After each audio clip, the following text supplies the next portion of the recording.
Everybody to the City Council Budget Workshop of August 5th, 2026. We will go ahead and begin with pledge and invocation, if you'll stand with me.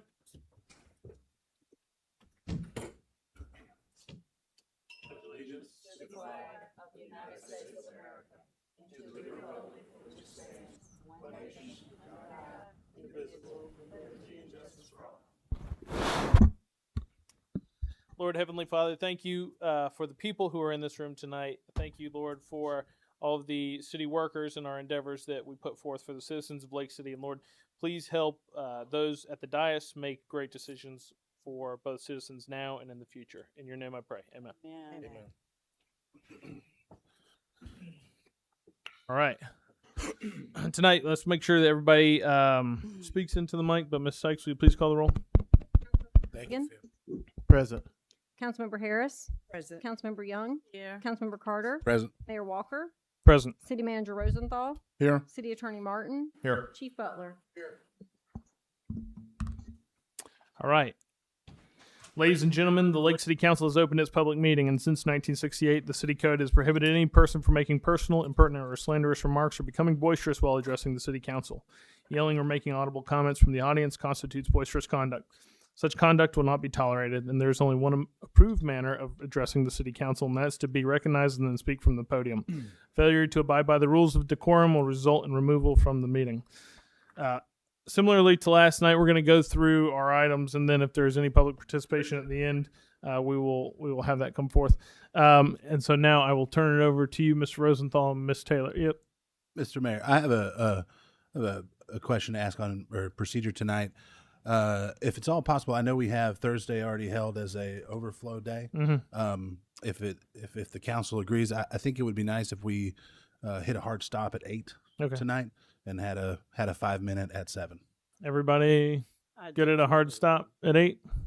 I think we've been running everybody else ragged too, so I'm sure that they'd appreciate getting home before 10. Yeah, that's and I appreciate that. That's why we should have some of these meetings at 8 a.m. instead of 8 p.m. getting out of here. So if we could start having some meetings in the morning times, like at 10, that would be great. But unfortunate we have people, that's got jobs. Unfortunate. Yeah, all right. Unfortunate. That's right. Worth consideration. So that's a good point. So we're all have a consensus that we're going to have a hard stop at 8 p.m. tonight. Okay. Thank you. 7:45 if we can get away. Now I'll turn it over to you, Ms. Rosenthal, Ms. Angie. Thank you, Mayor. Good evening. As we continue our budget workshop, I want to briefly reaffirm some key factors that we discussed last night that remain central to this year's budget. Our health insurance renewal included 3 competitive proposals, and although Florida Blue offered the lowest renewal, premiums still reflect a 24% increase. Additionally, property, casualties, and workers' compensation insurance costs remain under our current 2-year agreement. These conditions continue to shape the preliminary budget before you tonight. The city currently administers 10 active grant totals, totaling $16.3 million, all of which represent grant funding rather than local taxpayer dollars. Of this amount, the Water and Sewer Fund accounts for $13.6 million, and the Lake City Gateway Airport accounts for $2.3 million. Within the Water and Sewer Construction Fund, the largest grant-supported initiative is a wetlands recharge project at the Sprayfield, funded at $9.4 million, along with Phase 2 of the State Road 47 Septic to Sewer program, funded at $1.8 million. At Lake City Gateway Airport, grant funding supports the design and construction of Taxiway A and necessary pipe repairs, totaling $550,000. In addition, the city has partnered with AAR to complete critical hangar roof repairs through a $1.7 million RIF grant awarded by the Florida Department of Commerce. These grant awards play a vital role in advancing major infrastructure improvements for the city, significantly reducing the financial burden on our residents. Additionally, our GIS department has been formally separated from the Utility Administration and established as a standalone department. This restructuring elevates the role of GIS within our organization framework, strengthens our capacity for data-driven decision-making, and enhances support for citywide operations, all without any additional cost to the city. By positioning GIS at its own department, we are ensuring that this critical function receives the visibility, coordination, and strategic focus necessary to support modern infrastructure, planning, asset management, and long-term operational efficiency. In summary, the items we are reviewing this evening continue to reflect our ongoing efforts to balance operational needs, fiscal discipline, and our responsibility to this community. The considerations discussed last night, rising healthcare costs, personnel adjustments, and essential infrastructure priorities, remain central to shaping the financial outlook that's before us tonight. Tonight's updates build on that foundation as we move further into details of this year ahead. With that context in place, I'll now turn it over to our Finance Director, Angie Moore, to guide us through the next portion of this preliminary budget. Thank you.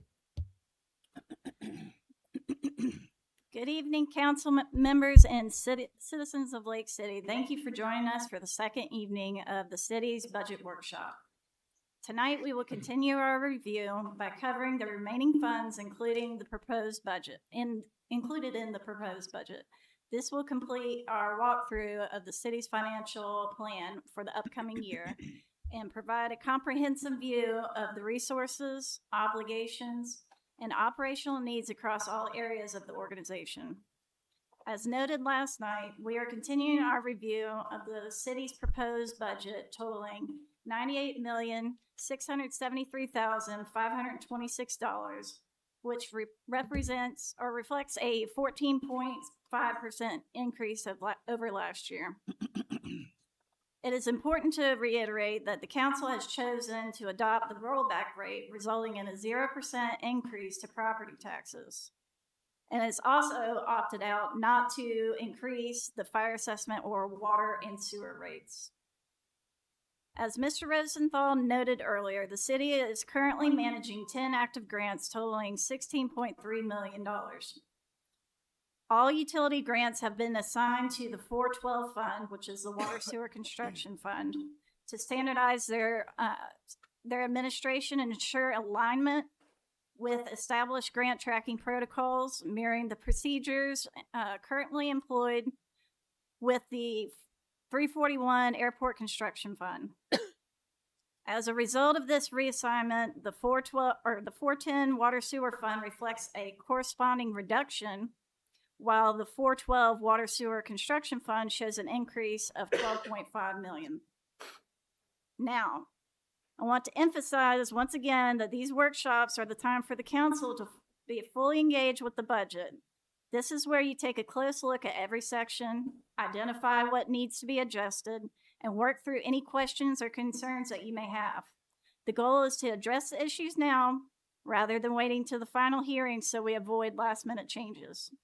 This is your opportunity to examine the budget in detail and ensure it reflects the direction you want the city to take. So we did have a request from a council member to go back to the city manager's budget, so I'll turn it over to Mr. D. Johnson. Thank you, Mayor and Council. In the city manager's 49 account, we did forget to put in 2 items. It's not going to cause an increase in the budget. I'd just like to change some numbers. If you look under that account, under marketing and promotional videos, where it says 10,000, we would like to reduce that to What page are you on, D? 45. 45. First line of 45.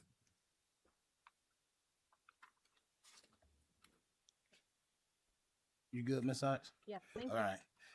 Under marketing and promotional videos, we would like to reduce that to $5,000.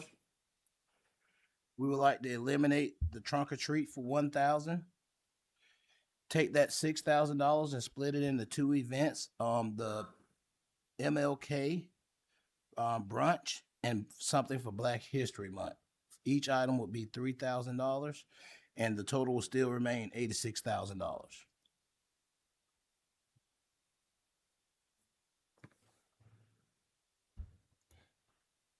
Is the council okay with that, with those changes? Yeah, staff needs to know if council approves.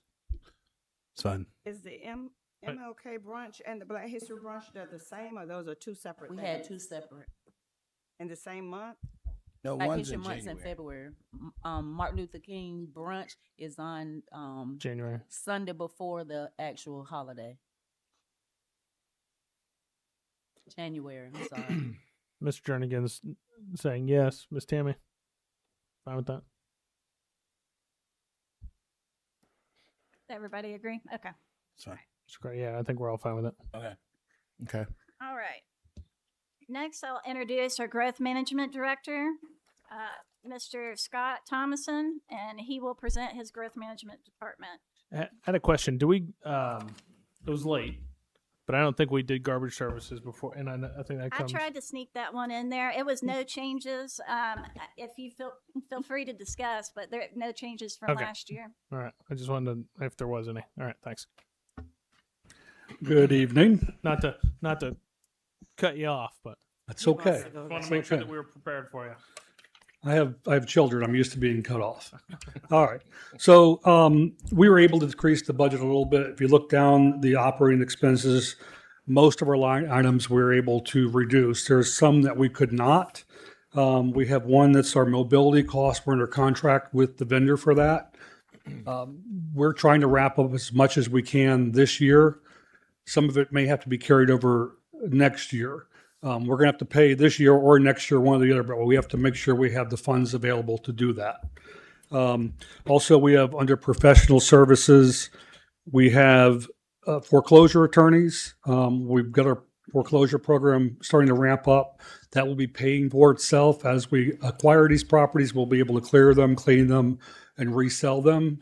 We have an attorney for land use. That is to help with our annexations of the enclaves.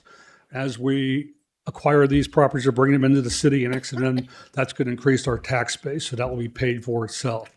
But to offset those costs, we did restructure our personnel. We eliminated the principal planner position, promoted Mr. Angelo from planning technician to planner 2, and we instead created a planning technician position. So we were able to cut our costs there.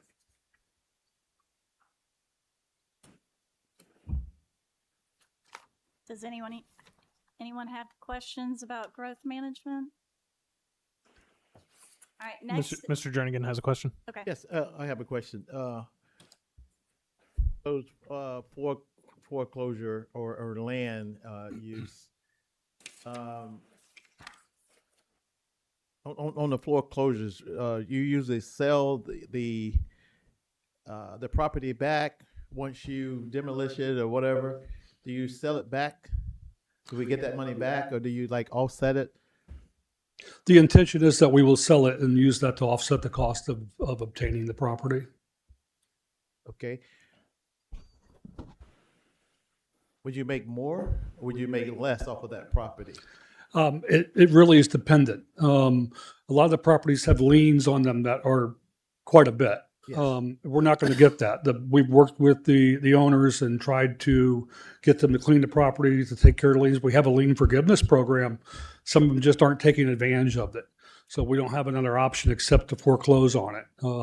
Most of these are properties that have a lot of code violations. There's unsafe structures on them. They're overgrown.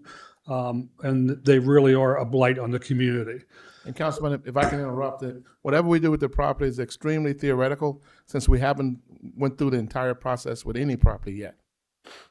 Correct. We're working on 4 of them right now. Okay. I just, clearing my mind. All right, and next we have CRA, and that's also Mr. Thomason. Okay, the CRA, I know we have some, last year we established the expanded facade grant program. We'd like to extend that this year, also encompassing the residential grant program. I know we looks like we put $600,000 available into grant programs.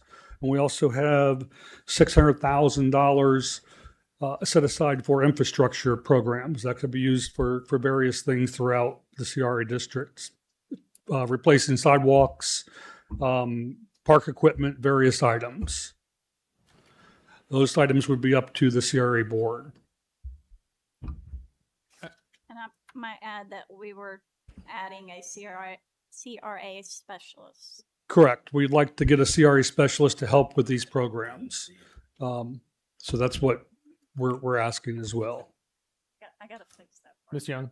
No, I wouldn't agree with that because there are quite a few employees in that area already. And I think that it can be, those jobs that comes with the CRA can be dispersed out among the ones that are already in there. There are quite a few employees in there.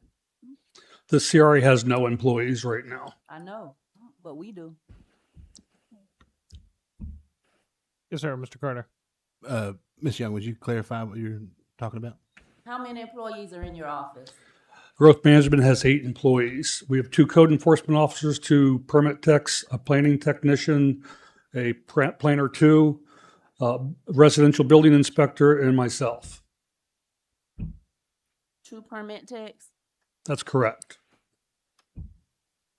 Can you justify those positions as to where this CRA requirements or duties cannot be dispersed out? The CRA is technically a separate legal entity. I get that.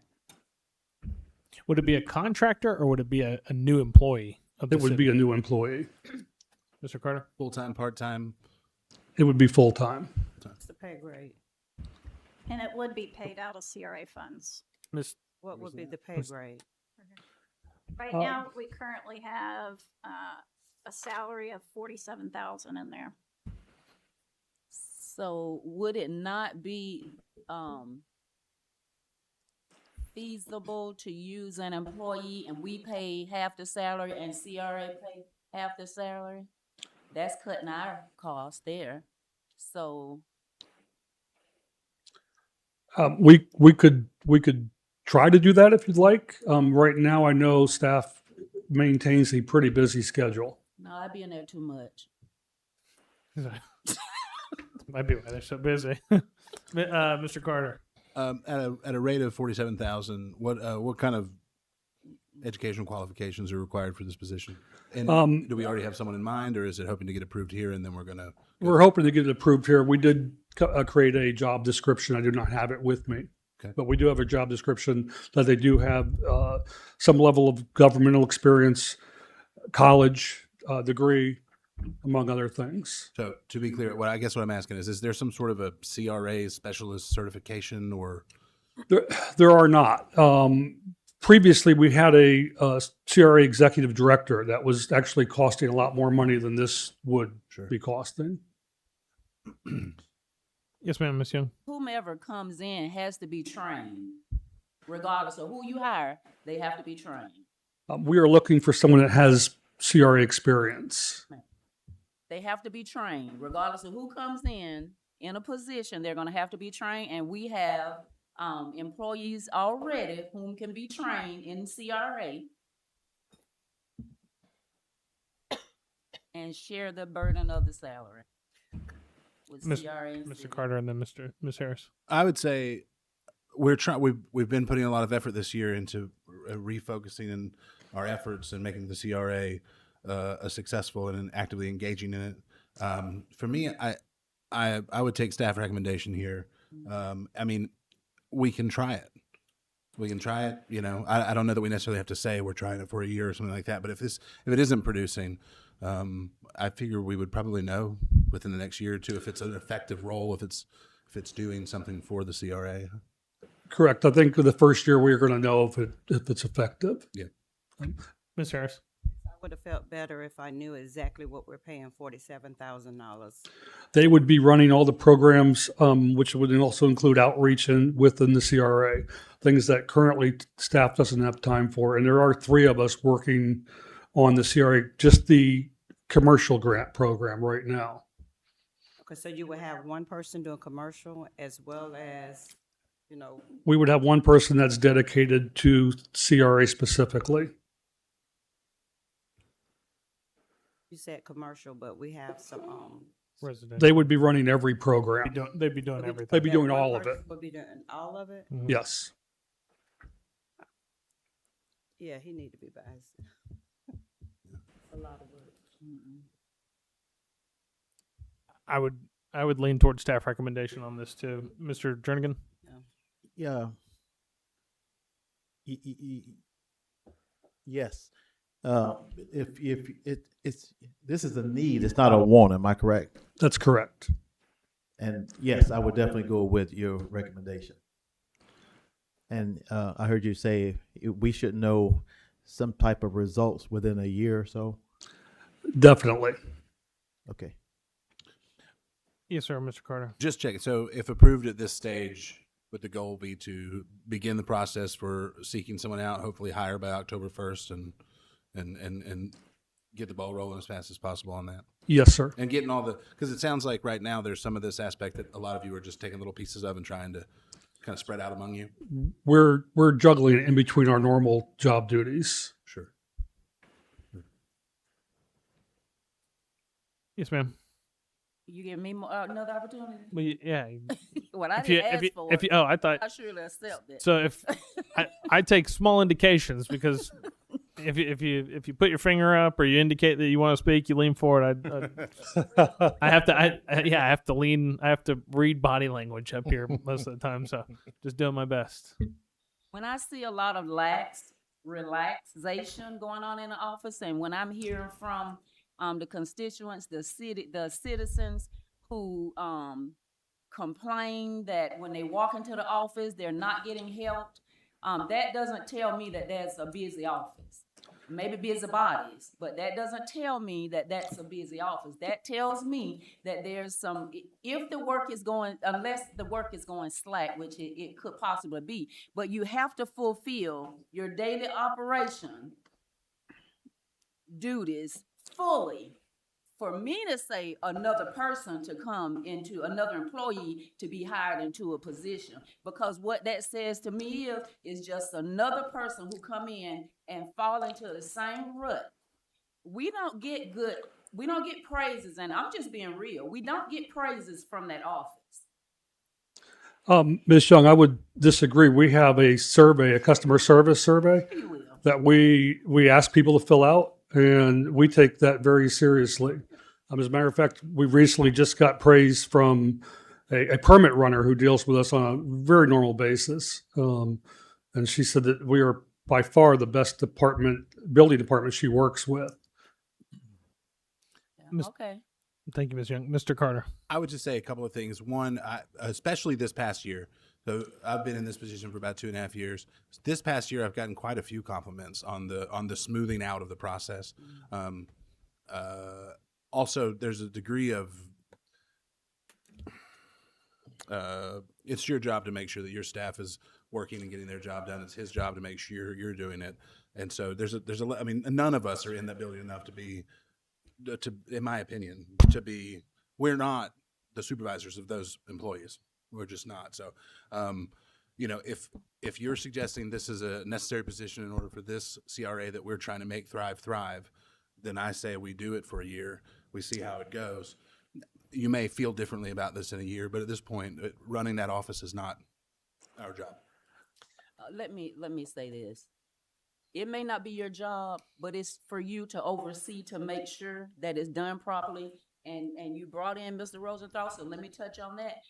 Mr. Rosenthal is his leader, but you're to see that. Wait, now you I brought understand. this in. I understand how it works. Thank And you. the other thing is, don't say that somebody is not in that office enough, because sometimes I'm in there, sometimes every day for a week.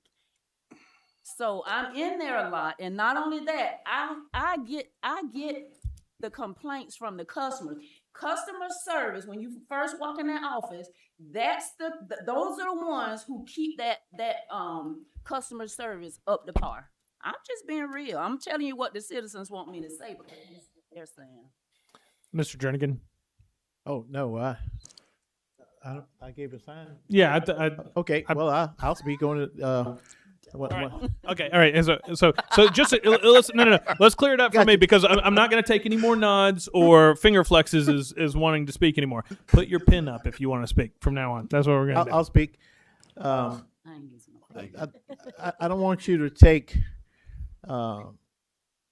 what any of us say. I'll just use me for example. continue to strive to be the best you could be in that office.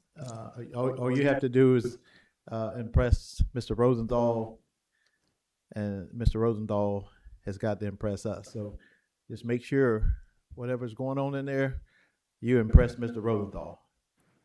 And I'm pretty sure that you probably talked to him about this before you brought it up in this meeting. So just strive to be the best you can be. And if it's not going good, you tell Mr. Rosenthal, and then we'll go from there.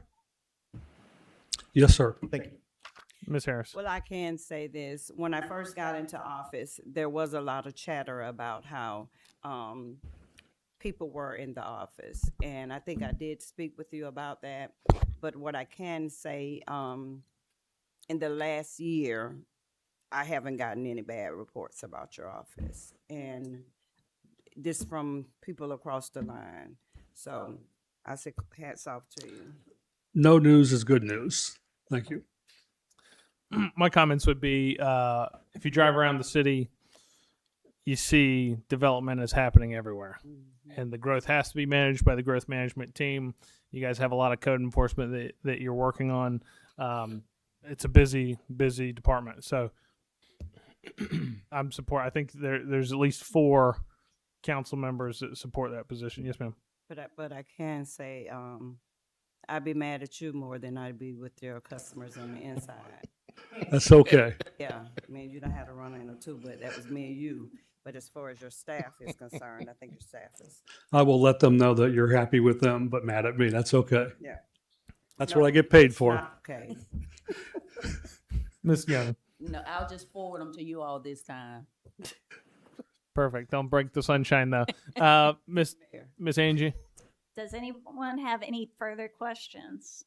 My question on the CRA is how much are we having to transfer into the CRA? Or are we transferring into the CRA? So how it works is it's actually part of the ad valorem taxes. Sure. So it's It's based tax on the incremental, taxable but value. is that covering the full amount here? So yes, so we're actually using. Let me get back to it. I just want to make that clear for the public so that we're not jumping up this much and it's not self-funded by the CRA. It's based on ad valorem taxes, and Yep. so what happens is the taxable value for the city's millage rate. That's what we take to transfer over from the general fund to the CRA fund. Now, also, the county pays their portion as well based on their millage rate. So this year, we have $196,000 projected to come from the general fund to the CRA fund. And then from the county, we have a projection of $320,000, almost $321,000. Now, of that, we have $1 million in reserves. So this program really hasn't been active, so it's actually quite, exciting to hear that we're going to have someone manage this department because it really has been stagnant. Good. The overall budget for this year is $1.6 million. Thank you, Ms. Angie. Yes, sir, Mr. Carter. One thing to be clear, this is just my opinion, but I think we may get some agreement here. And I kind of want to see this with a lot of different things going into the next year. But as we're hiring this new person, and they're going to be trying to, seek out grants and programs and things that can be getting done. I would love, at a minimum, like a quarterly report on what is being worked on.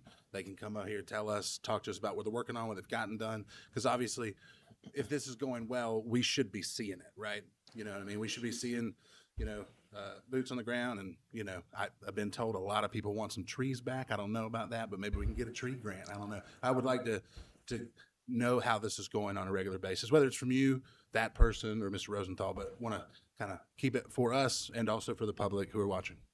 And it'd be good to know the metrics of residential projects, commercial projects, big projects from community partners that might be landing. Yes, sir, Mr. Jernigan.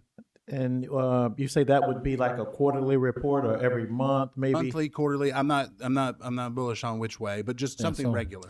There's a lot. I don't know. And so staff already is planning to do a quarterly report on finances for you. I think you should be aware of your finances on a quarterly basis. 100%. So, and the mayor's seen some preliminary reports that we're going to show. We're going to be giving that to everybody, and we will just as well have growth management come out with a quarterly report too on what they're doing. But we think that's a very fair request. Definitely. Yes, sir, Mr. Jernigan. Yes, I agree with that quarterly report. I agree with that. Okay, Ms. Young. Okay, so mine is CRA, not, oh, we done with the position? I think so. Yes. Yeah. Done with the position? Yes, ma'am. Okay. So staff is to understand that the position is approved. Yes. Am I okay? Yes. Yes, ma'am. Okay, so CRA, businesses, residential, Yes, ma'am. and you said parks. Yes. You said parks, I heard you say parks. We could use some of the infrastructure funds for parks Okay, and that's within the for- CRA district. Within the CRA district, I think we have at least 3. So, when we, oh, 4, you wanna name them since you said 4? Just talking to myself, really, but I think it depends on if you think Darby Pavilion and that area there is separate from the Rotary Park and then Alusty Park and then Sally Mae Jerry. So that would be 4 or 3. Sorry. You got did you name, it's more. But anyway, my question is, and we're not really, have total knowledge of exactly what we can do concerning parks, is that right? We can do quite a bit. The Florida Statutes 163 does give us some leeway on things, but it also has specifics on what we can spend money on. But if it's any kind of infrastructure improvement that is helping improve the area, we can do that. Okay, so that would be like, equipment, can you name something other than equipment? Sidewalks, restroom renovations, things that the Okay, public that's is using in general, yes. Okay, so residential, I'm getting a lot of questions on residential. And, so residential, if we make it plain, it's for the exterior of the Correct. Yes, ma'am. home. Okay, so that's like painting. Now when we say, okay, windows, but now I've also, got information as though it's the front of the house facing the street, the road, Front facade. front facade. Okay, so when we say windows, Windows can be replaced. Anything that's on the front or, in my opinion, visible from the street. okay, so we can do the windows visible to the street, but if there are windows in the back, we can't do those. That's a very good question. We're gonna That's something I would have to examine get that back because to you That on. doesn't make sense. Windows are all windows. Yeah. So we're going to examine that. This is we've just been working with this program for about a year, and we're starting to get money in it for about a year or so. So Okay. we're going to be coming back to the board, and whatever we do is going to be something you approve and something that makes sense. But any kind of fascia repair, painting, yes, we definitely want to help with that. The idea is to improve the look of the neighborhood. If we can improve the houses that are owned there, hopefully we can encourage other people to do the same. Okay, so we know this is coming up really soon, Yes, right? So, and we got some homework to do. yeah. So we'll know exactly what we can do, what we can't do, or what we shouldn't do, or, So we've already got a draft of the residential grant program. It just really needs to go to the CRA board to either say yes, no, or this is what we want, make these changes. And then once we do that, we can start moving forward with it. But didn't we agree that there was a certain amount that we could only spend Mhm. per place? Yes. Well, that's what'll come before us on That's the gonna- grant application. but we didn't say the amount, right? We haven't said the amount. No. No. He's proposed several things that's going to come back in front of you. Yeah. Any other questions for Mr. Scott? Good. Thank you. Thank you. For the CRA. Thank you. Mr. Scott, could you stay just a little longer for me? No, just kidding. I know you're ready to go home. Started you with an interruption and a stutter step back to your seat. Well done, Mr. Thomason. Thank you, Miss Angie. All right, next we have the fire department. Chief Wanger. Start on page 156. I just want to note before he speaks that We had to use $390,000 to balance his budget from his prior year surplus, pending he doesn't spend it all this year. Did you say prior year surplus? Prior year surplus? So I had leftover money? You had 263, but if you don't spend all your money this year, then that will cover it. Otherwise, that would be a transfer from the general fund. So we're saving money? Anyway. Just Well, wanted y'all well to- done, Chief. Well done. I was hoping Steve would come introduce me, since he gets all the props. But anyway, we'll go from there. So we're not asking for anything capital. We did have originally in our budget before we were asked to trim $500,000 for a fire truck. We were expecting to get some appropriations funds, and that would have offset that cost. The appropriations got cut, so the $500 won't really help us with a fire truck. So we were able to remove that. We do have to do a fire assessment study this year. That is a little bit of an increase, and obviously our personnel services are what increases the most. But other than that, we're pretty status quo, I think. Unless you have any questions. Any questions for Chief? I will comment. It was a tragic line item veto by the governor himself that removed that fire truck out of our budget. The last minute. So All right, no questions, Miss Angie. Thank you, Chief. thank you. Thank you. Next, we have the airport, Lake City Gateway. We have Chad Gomes and Mr. Ed Bennell. Double threat. Good evening. I'd like to introduce myself first. I'm the new airport director as of July 8th. I have 15 years of airfield and jet fuel management.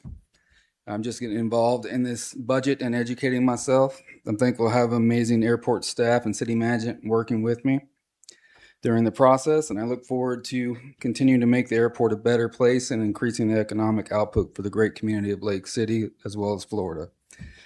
So I have Mr. Ed Bennell here to help me field any questions. Any questions for the airport? All right.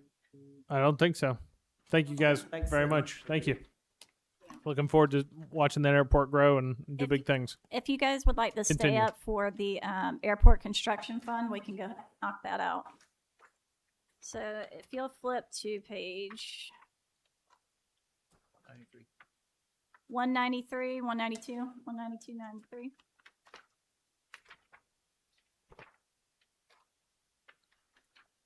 This is their, they have a separate fund for their grants. So we have listed here the hangar roof grant.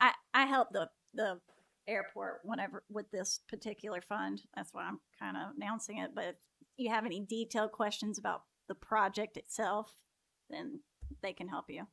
But this is the $1.7 million grant, the roof grant. That's for the AAR hangar roof repairs. And then also we have the taxiway rehabs, design and construction. And then we did put in the airport fund a transfer for $750,000 to this fund.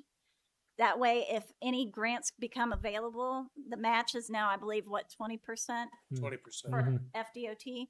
So those, you have match money for any future grants that may come, become available. So that's. And the reason we haven't done that before is because it was a 0% match up till, and they just changed that rule this year. That's correct. Got rid of the ready waivers. Yeah. Unfortunate. Any other questions? No other questions. Thank you, gentlemen. Thank you, guys. All right, thank you. All right, to jump back to page 182, this is the debt service fund. It did decrease slightly. That was the Motorola lease 2. We had two leases. The first one was 2/3 split to the police department, 1/3 to the fire department. They can elaborate more. It was radios and other equipment. that they needed. And then Motorola Lease 2, I believe, was all the police department for additional radios. So that lease was paid out. So that shows the decrease in that fund. And right now we only have the 2019 sales tax bond. That was the money that we borrowed for the new city hall and the new fire station, and just finishing out the paying off the lease for Motorola 1, the initial one.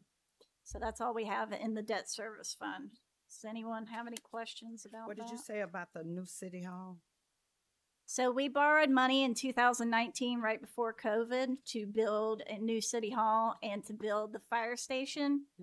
The fire department got a jump start and started building theirs, and the price increase because of COVID. The price of materials went sky high. They originally were allocated $1.7 million of that bond money, and end up using $3.1 million. Initially, we were going to have, it was a $5.7 million loan, so it basically ate up any funds to actually build a city hall, and that was the plan or the thought back in 2019. So we do have some of those funds left over. That's what's going to be next, what we discuss in the sales tax bond fund. So if you'll flip over to page, I have a question, ma'am, okay, go ahead. on this. Can you go back? The lease for the Motorola equipment. Is it possible that when that lease runs out, can we buy that equipment, or? I'll let the chief answer that. And the reason why I asked you that is because, say for example, you go to Alltel, you get a phone, or you go to East get a Salem. truck, Yeah.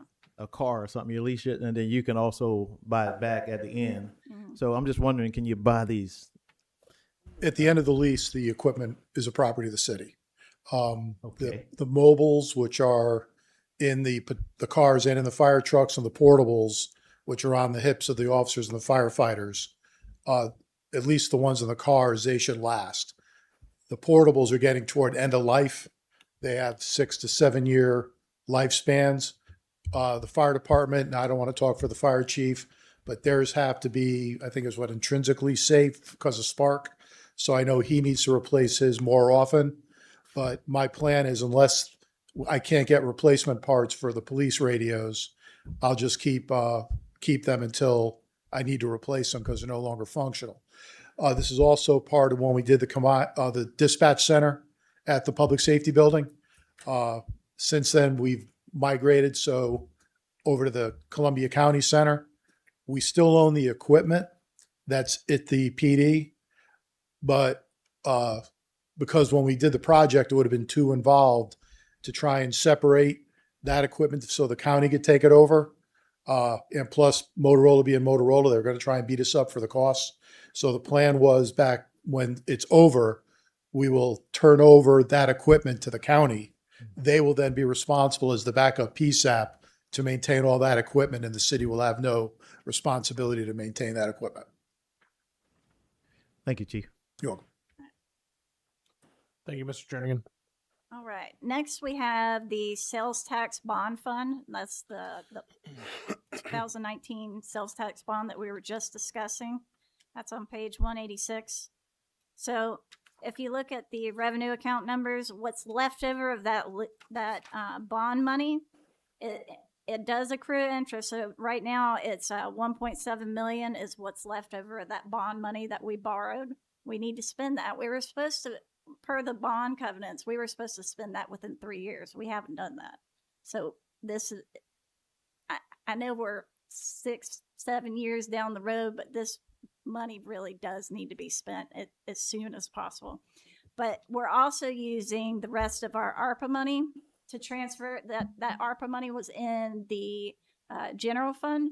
We have 1.9 million left over of that. And with talking with the city manager, this is what we proposed last year. We haven't touched any of this money and moved it over to the sales tax bond, giving us $3.6 million towards either the purchase of a new city hall or to begin building.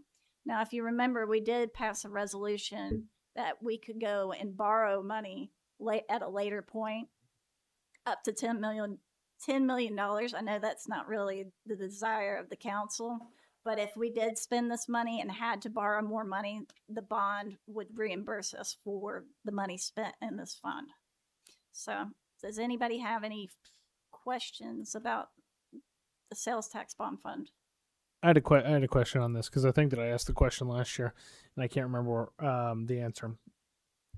You said it was to build or purchase a building, correct? Yes, And it can't be to repair or retrofit a current building? as long as it's meant for a City hall. City hall. Okay, all right. Mr. Carter, you had a question? We were supposed to spend it in 3 years, and it's been 6, so we're 3 years past that. Are we experiencing some sort of penalties for that? I've been in contact with Jolinda Herring. She's our legal bond counsel. And currently, we're not under the gun any kind of penalties. But as part of the bond covenants, that was the agreement. The whole point is arbitrage. It's a financial term. So what they basically don't want you doing is borrowing money and then making money off of their money. Which we're doing currently, Which right? we're Which doing. we could But do. we do, every year we have an arbitrage person come in and actually go through our books and to make sure that we're not earning more than what the interest rate that they're charging us. Mm-hmm. And so far, we haven't been hit or penalized by the IRS. But the interest rate doubled last year. So we are potentially in jeopardy in the future of getting hit by the IRS for making money off their money. That's why it's important. Our interest rate was so low that we were earning, like Mr. Rosenthal said when he first started, we weren't in jeopardy because we weren't really making money off our money. Now that we are, that's a potential penalty or down the road. So that is something that we want to kind of put on. Ms. Harris? Mr. Rosenthal, do we have any plans to go ahead and spend that? Because I just can't Yes, see yes, that we do. We not spending it. Yes, we do. We are looking to spend it on the building currently owned by the Vans. They wanted $3 million. We were able to get it $100,000 deduction. So we're going to give them $2,900,000 now for it. They have a current tenant, and Dee and I are working on some things with that current tenant before we move forward. And we're waiting on some additional information from Mr. Van. I thought it was 2 point something. It was $3 million initially. Now it's $2,900,000. We were able to take and get $100,000 taken off.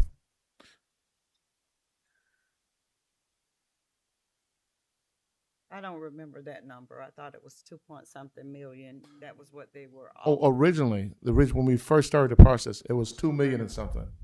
But well, we never made a formal offer. We never really got into anything with it, and the value of property goes up over time. We actually had appraisals done, and the appraisal came in at that. The appraisal for our building went up too. So have we considered just building a whole new city hall? We have, but the funding would be much more than what we actually have on hand right now. The funding requirement. But let's just say we bought the Van property. Mhm.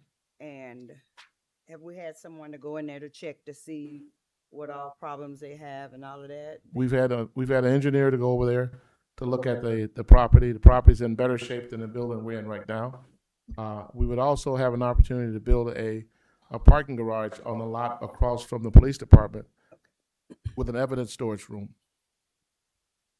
I don't want us to buy a piece of property and then when we get in the middle of the game find out that it's raggedier than this. We've had it appraised. We've had it looked at by an engineer, a structural engineer, and it's in better shape than the building we're in right now. Okay, you keep saying better shape.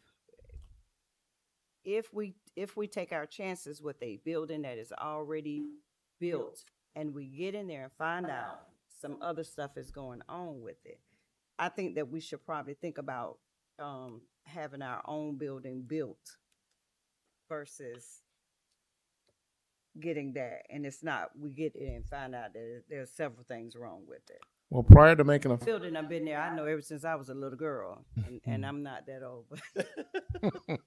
Exchange But, bank. I'm just Prior concerned to- about that. I understand. Prior to making an offer on a final offer on the building, we'll bring it back to the board and get permission to make that final offer. We're still negotiating. If they sell it to us for 2.9, right? Mhm. And then we have, how much renovation are we gonna have to do? Because I- when you I think- walk in the building, it's not like Yeah, I think it's going to be considerable renovations that have to be done to the building. I'm thinking probably $2 or $3 million. But if we buy a new building, we were going to be in the $12-15 million range. Buy a brand new building. Building one. Miss Angie, you have something to add to what Ms. Rosenthal's saying? There's something else I wanted to point out. So the customer service building and growth management, where they're currently at in the old historic Columbia Bank, Oh, yes. that was paid for with the sales tax bond funds. So if the city does not intend to use those buildings, we need to sell it at fair market value, and those funds would have to be returned back to the sales tax bond and be spent towards a new city hall. So that means there will be more money. Yes. So with that being said, if there's more money, I prefer a new car versus a used car. But if you let's assume, and it's just an assumption at this point, that we get for those two buildings we get $1.5 million. That still wouldn't be enough to help us build a brand new city hall, but it might be enough to help us with the older building there. But this is a decision that we don't have to make tonight. Before we make an offer, we'll bring it back to the board and get clear direction. If the answer is don't make the offer, I won't make the offer. My thing of it is just don't stop with just that place. Let's look into if we can get a brand new building. Okay. Do both of them so we'll have something to compare. Now, I think about a year ago, we looked at getting a brand new building. So I can send you that. I can send you what we got from that to give you a comparison. And it was about $12 million. It's about $12 million. Yeah. Which is about 3 times more. Yeah, Mr. Carter. He was next, and then it's you. I got an order. We know it. I want to go back about 7 minutes to when when I raised my hand. You were Miss Taylor was explaining that we would possibly be facing some more serious consequences down the road. Do we have any idea what down the road is? Is that 1 year, 2 years, 5 years? Like what I feel like as long as there's no concept of a must be done by, it's very easy to keep getting kicked. Obviously, we've already done it for 6 years. Sorry. Go ahead. No, that's it. That's the question. So we just had an arbitrage report done, and we did not owe anything. Mhm. But that doesn't mean they usually check it every year. So we just had it done a couple months ago. So you're within a year, you could potentially see that. So if you have something in progress, but we need to, because you could spend it on engineering, anything you need. So if we had a project in place, I would have a little leeway to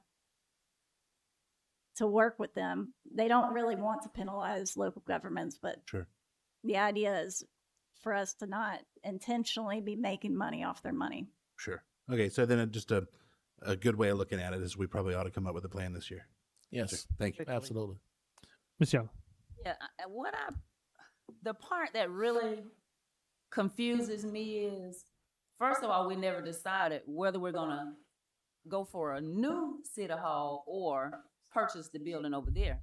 But all the effort is exhausted in the old building.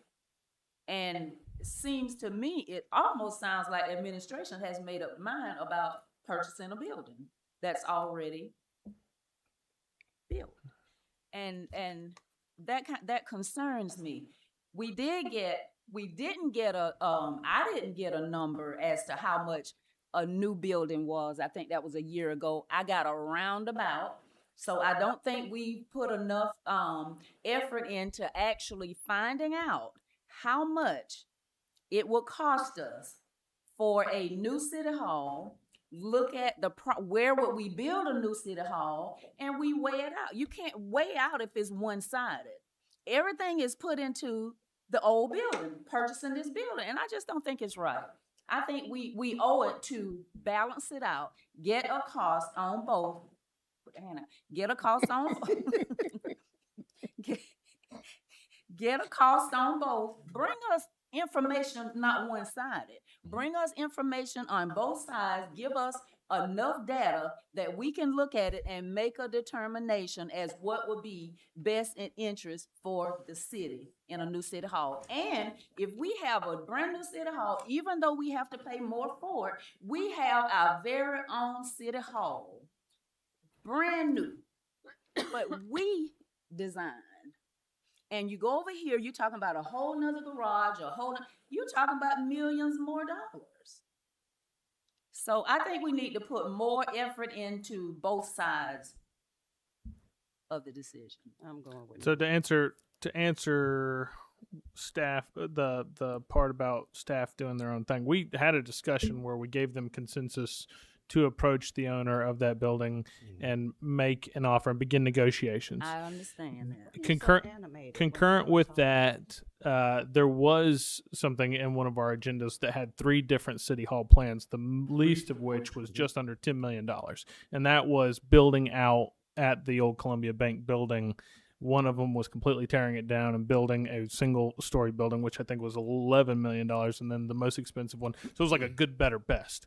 And the best was like around $14 million, and that was leveling it and doing a similar footprint, which is when we asked staff at that meeting, how much space do we actually need? Have we done that assessment? I think that assessment came out with 29,000 square feet or something like that.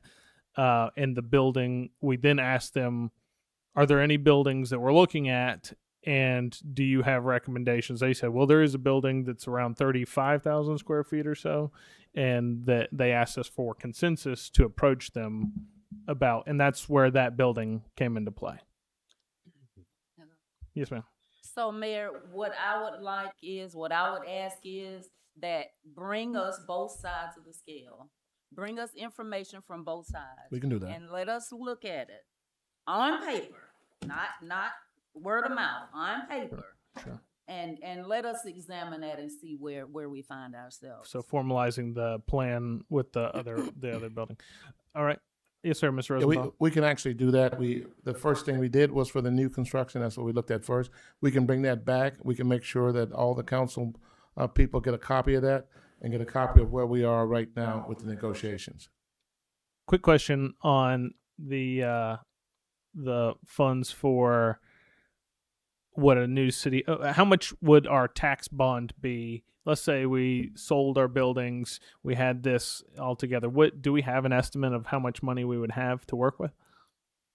Well, currently in the budget is the 3.6 Sure. million. Yes. So it would depend on the sale of the other 2 buildings. So Which all of that would have to go back into the sales tax bond. we bought for 2.7. It was 1.1 1.1 million, I believe. I have to check my records, but I'm pretty sure. So we it's- would only be around 5 million based on market growth. And then depending if we wanted to sell this building, Absolutely. we could add that towards it. So it'd be 5 million, let's just say roughly 5 million without this being sold, Right. but the other properties being sold. So if we sell this as well, that'll be probably what, 2 million? I believe they just had it appraised. Yeah, we just got appraised at a little over $2 million. Okay, so we'll say that's roughly 7, and so we'll end up probably having to get a bond for 7 million if we decided to go with a new 7 million. But bear in mind that the appraisal isn't necessarily what you're going to sell it for. Mm-hmm. That's just the appraised value. Somebody's got to be willing to pay a certain amount for it.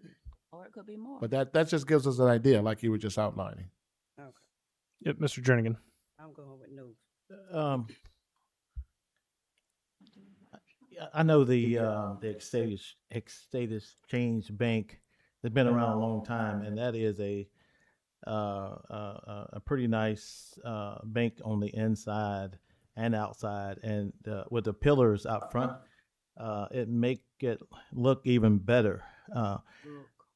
So I would like to, like if we can go forward with that bank, as long as we have,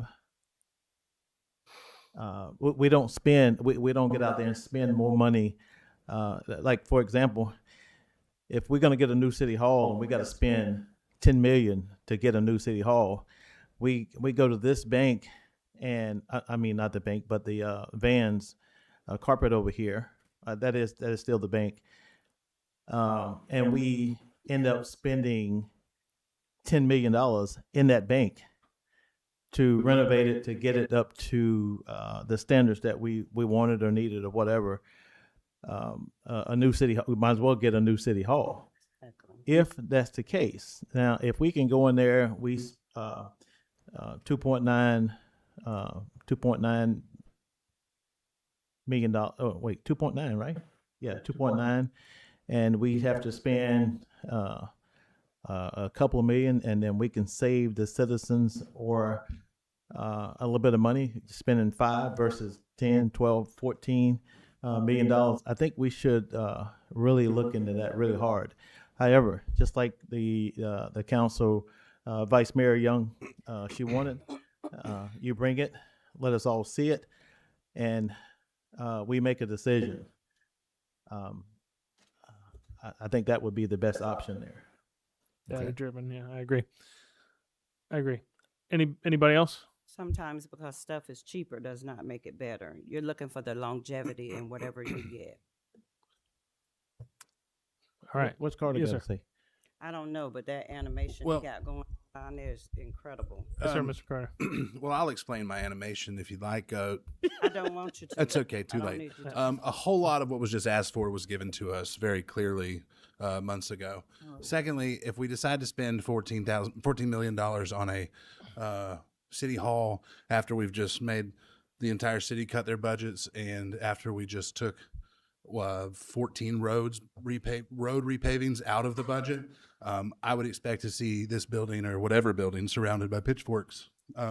So I can't really speak on the purchase, not purchase, et cetera, of that building over there. To be clear, I'm employed by the people who But own you that are building. speaking. I'm not. To be clear, Hold on. Hey, I have. well, let's not speak over each other. Mr. Carter's speaking. Yeah. Thank you. I'm not speaking about that deal. I wasn't really going to say anything, but it is still my job as a member of this council to make sure that if I can influence us making smart financial decisions, I will. So if we have the ability for whatever building in whatever place to spend $5 million instead of $15 million, that seems like a no-brainer. And that's all I'll say on that. My animation again was because I feel like staff was just given a real hard time, like they didn't do what was just asked of them in the last 6 months, because they did that exact thing, and then we gave them direction already. So it's a little frustrating when it feels like everyone forgot. No, we didn't forget. We just need a It's okay. clarification on I'm some done. things. Thank you. Let's not have a back and forth Not a back and forth. over each other. This is what these are for, to speak to each other, but let's not talk over each other. Anything else? All right. Yep. Next, we have the Steve Brown with water, sewer. and- Before Steve comes up, it is 7:05. Do you guys need a break? Do we need a break? I'm good. Okay, Steve, come on up.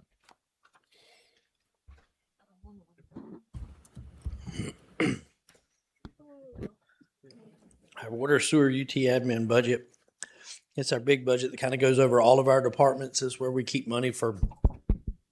Make sure Can you speak hear into me? the mic. Yeah. Sorry about that. This covers our debt and stuff. Angie and those work out of those departments. So there's really not any major changes to this department. If there's any questions.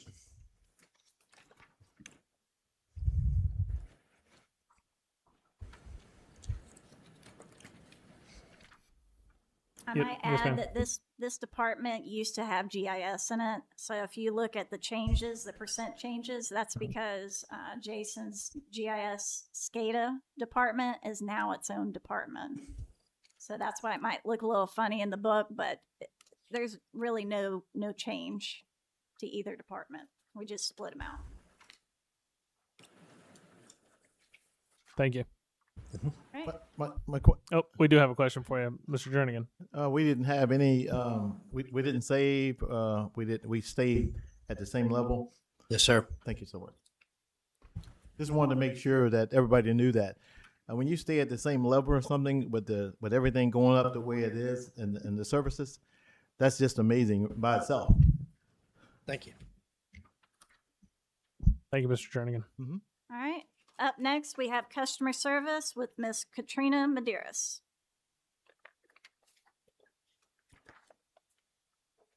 Hello. So as you'll see for mine, there's not really a whole bunch of change on mine either. We fluctuate a little bit for the credit card fees.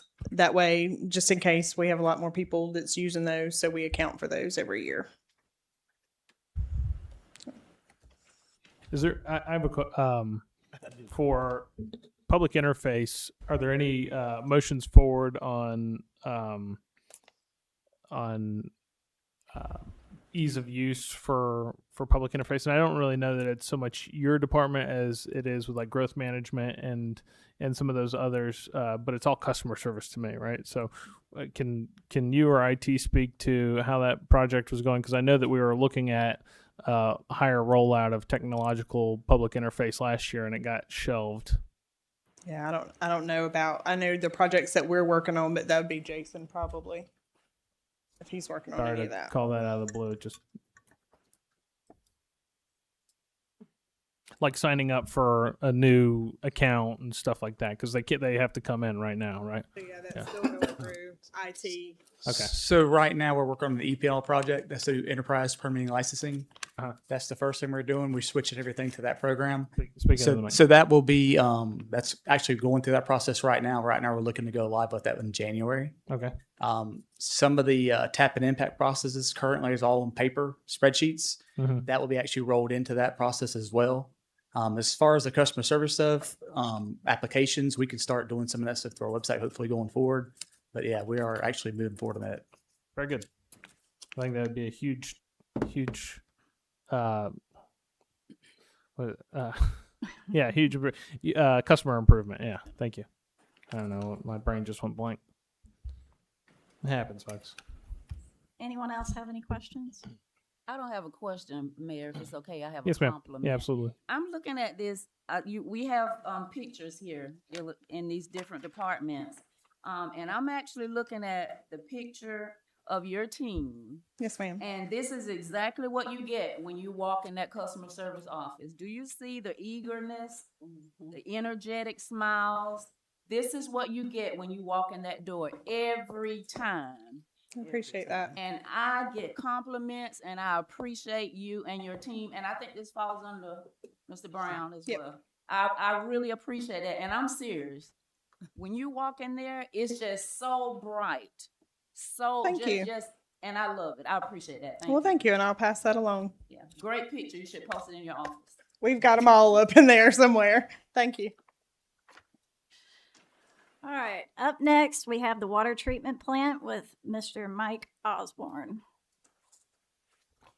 Mike, my man, Mike. The award winner. That's right. Good evening. Water treatment plant, with all the hurdles with inflation and everything, we've actually, our total budget's only raised a little over 1%, so we're pretty much in line, same as we were last year. If you got any questions, I'll be more than happy to answer. Mr. Jernigan? Yes. I don't have a question, but I sure like to make this statement here. I remember years ago the water was it was okay, but since I went through and you gave me the tour of the plants or plant, what they do out there with that water, and what you do to make sure that my kids, my grandkids, and my family and friends in this city, and I know you got plenty of awards and recognitions. I just want to recognize you for the job you're doing, you and your staff is doing out there, and please keep the water very, very safe for us to drink. And I think that's an achievement right there. Coming for the city of Lake City, and then everybody. Can't nobody do it the way you have done it, and the way Lake City has kept this water sewage plant going day in and day out. So I just want to thank you for that. Thank you. I wouldn't be able to do anything without the staff that I have out there. They're the best in the state. I've always said that. Thank you. Thank you, Mr. Jernigan. Can I please add that Mike was You gotta awarded speak the into the mic, plant though. operator of the year last Tuesday. On Mike.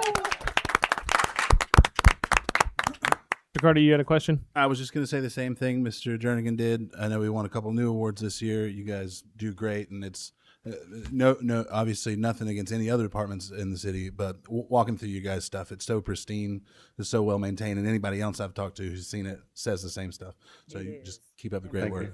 Keep up the great work. Thank you. And we're always looking to show it off. So bring new people in all the time. Yes, sir. Yes, And ma'am. also, I believe this is Mr. Mike who, we had a little statement that was made, and it brought an alarm to our citizens here in Lake City about a water shortage. Is who we're talking? Okay. And so the community wants to hear about what does Lake City have in place when it comes to this water shortage that has been said that could happen in our city or is at the peak of our city. Well, I understand that Mr. Mike will be glad to talk to our citizens in some way, form, shape, or fashion to let us know. And I hear you're very sharp and you're excited about it, about talking about it, and you just confirmed that. So Yes, ma'am. Congratulations. We give you We all will. the props. We will and be we're putting waiting- together another video like we did last year about the treatment process. We'll be fine. putting a video together about our conservation efforts. Awesome. But it stems farther than just me.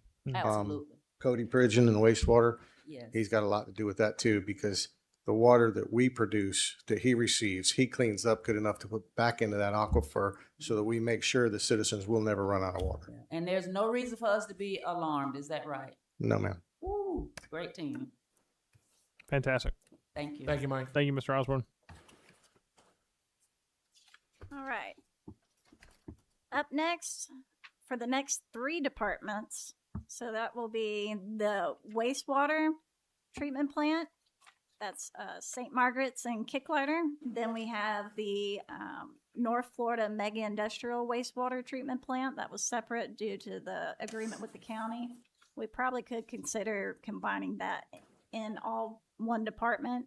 And then finally the spray field. So we have Mr. Cody Pridgeon. Hey, everybody. Welcome up, Mr. Pridgeon.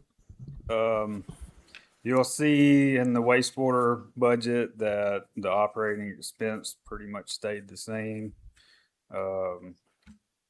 We got a couple capital items in there. New crane truck. The one we currently have is going on 13 years old, and it's been in the shop quite a bit. And it seems like every time it's in the shop is when we really need it the most. See a spare digester pump in there. So we went without digester pump goes down. The last time we had to get a new one, it took about 10 months to get it. And we were running off of one digester. So we'd like to have a spare on the shelf for that. Got any questions about anything? You ready to move to the next department? Any questions for this department? Any questions for Mr. Pridgeon? Are we just moving to the next Let's move into the next department. So just flip on to this- facility? It's the North Florida Mega Industrial Wastewater Treatment Plant. This was the plant that we purchased from the county. Welcome back, Mr. Pridgeon. Yep. And again, the operating expense pretty much stayed the same out there as well. We've got a couple capital items, golf cart being one of them. I don't know. I think the mayor's been out there to the new plant. I don't know if anybody else has, but the operator's got a long walk from one end of that plant to the other, carrying a basket with a bunch of sample bottles and everything. So golf cart come in handy out there. Can you speak into the mic? Sorry about that. And I apologize. Sorry about that. So you say you need a golf cart? Yes, sir. Okay. It doesn't look as big as the other one by these pictures, but it is definitely linearly way longer, for sure. Can we So is can we that in find the them a golf budget? cart? Yeah. I agree with you. You need a golf cart. It's in the budget, right? Thank you. Yes, sir. It's in there? No. Where? I thought he said it was. All right. Is that in You- there, Mr. Don? She talking? I'm sorry. Is that in there Oh. for him, golf cart? Yes, it's in there. It's in the budget. Okay, Okay. good. Thank Good. you. All right. And then next we have spray field.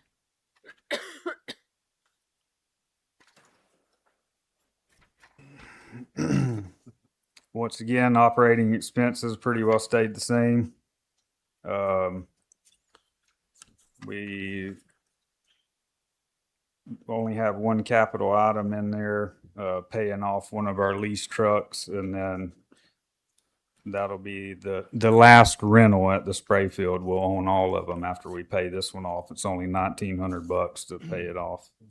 We're working on the Brantford Road site. We have a meeting scheduled next week with the engineers to see which direction we need to go with that. The Steedley wetland conversion should be going out to bid very soon. We'll talk about that in the same meeting next week. I don't know if you got any questions about that. This department was the department that had the grants for Itchtuckney quality and quantity, and then also the Steedley wet fields or Wetland. yeah. So those two grants were originally just put into this department because he was managing, but we're putting those into the water sewer construction fund. So that's why it looks a little different on his capital. Mr. Carter? Yeah, just a quick question. Really, it's a clerical question, but I don't. Why are all of these parts of the wastewater treatment process put together as separate departments? Well, the wastewater department and the spray field were separated before I became director, and I kind of like it that way. It's a little easier to track where the money's going and where the money's needed at. Okay. The North Florida Mega Industrial Park, as you know, was because of the county deal. Sure. Thank you. Thank you, Mr. Pridgeon. Thank you. All right, then next we have GIS/SCADA with Mr. Jason Dumas.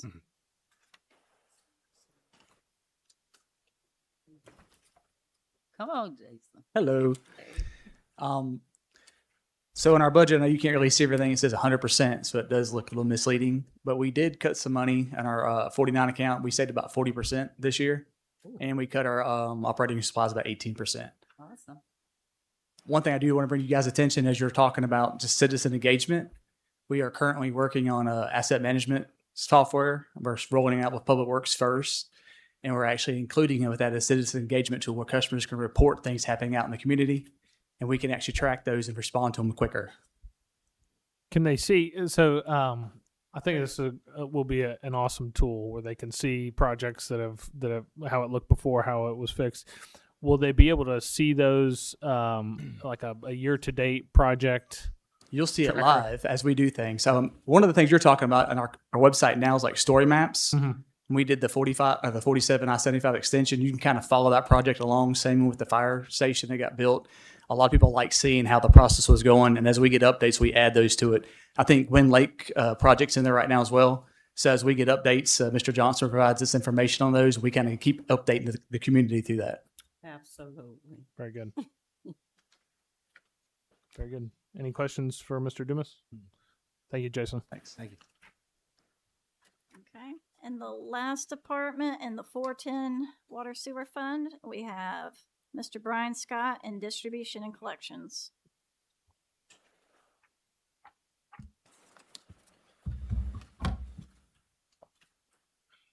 Our budget pretty much stayed the same. Our materials are increasing, as like Mike said, everything is steady going up on us.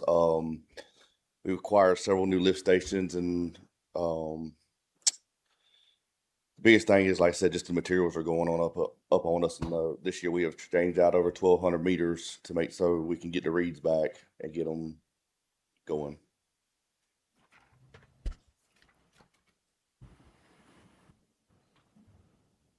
Any anyone questions? Thank you. Thank you. All right. And next is the water sewer construction fund. That is where all the grants are currently located. So we do have a flood vulnerability assessment for $300,000. We have the Itchtucknee Springs quality and quantity, the State Road 47 septic and sewer phase 2, and the Steedley wetland recharge, and then the water sewer projects was the leftover bond money from the St. Margaret's that I believe we're using for the SCADA upgrades. So that's the capital project for the water sewer fund.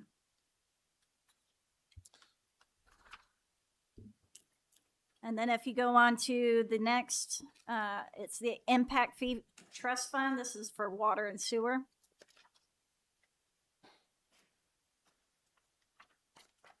So we did use some of those funds to purchase the wastewater treatment plant from the county. That's why you see a decrease in revenue. So we project a budget of $2.6 million. And we have that as a transfer into the water sewer fund in case of any projects that come about, and we can use those funds. So currently they're undesignated, just there when we need them.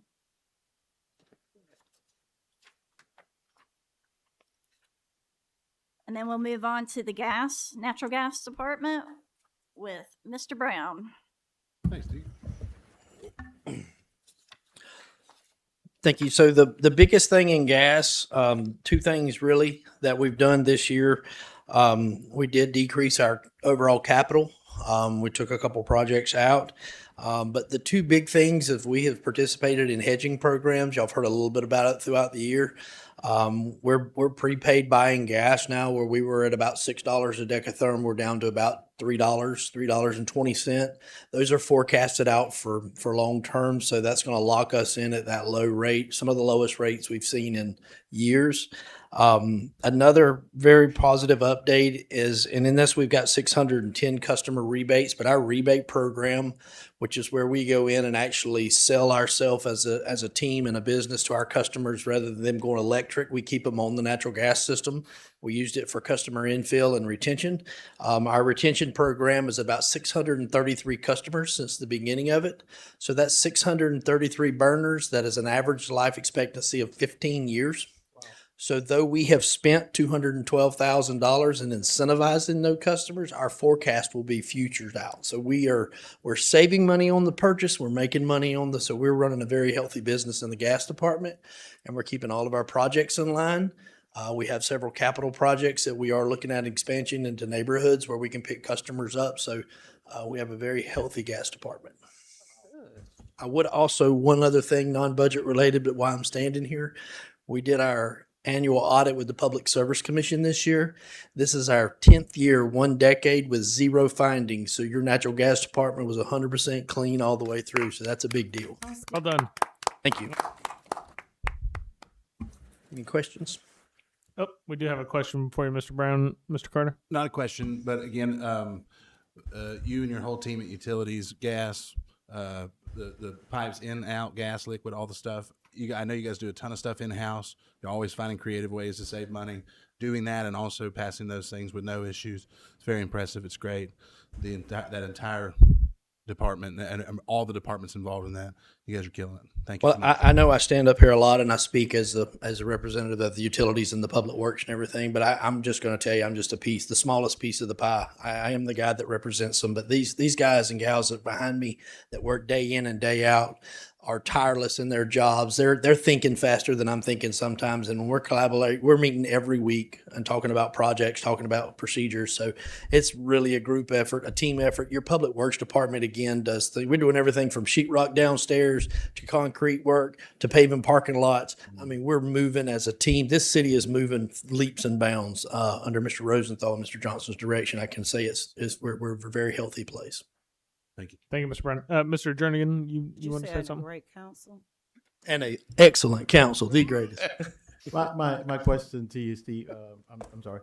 With all of the annexations that's coming into the city, I think that with that, and we're running leaps and bounds and making sure that we get these different areas into our city.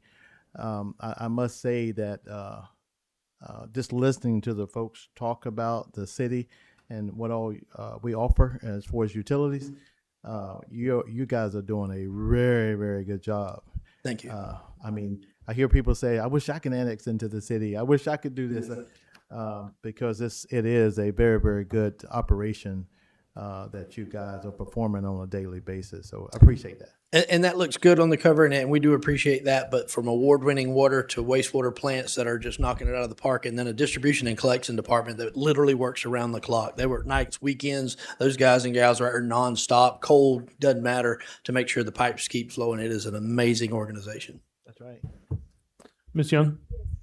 And that's why it's good to say thank you. And it's good to give all of these great compliments. But I would just, and we're cutting budget, and I realize that, but I just want us to get to a space where we can really show appreciation in raises. And I'm not talking about administration. I'm not talking about the high dollar people. I'm talking about, like he's done to boots on the ground, customer service. I would love, the willingness and the eagerness that they express when you walk in, it's valuable.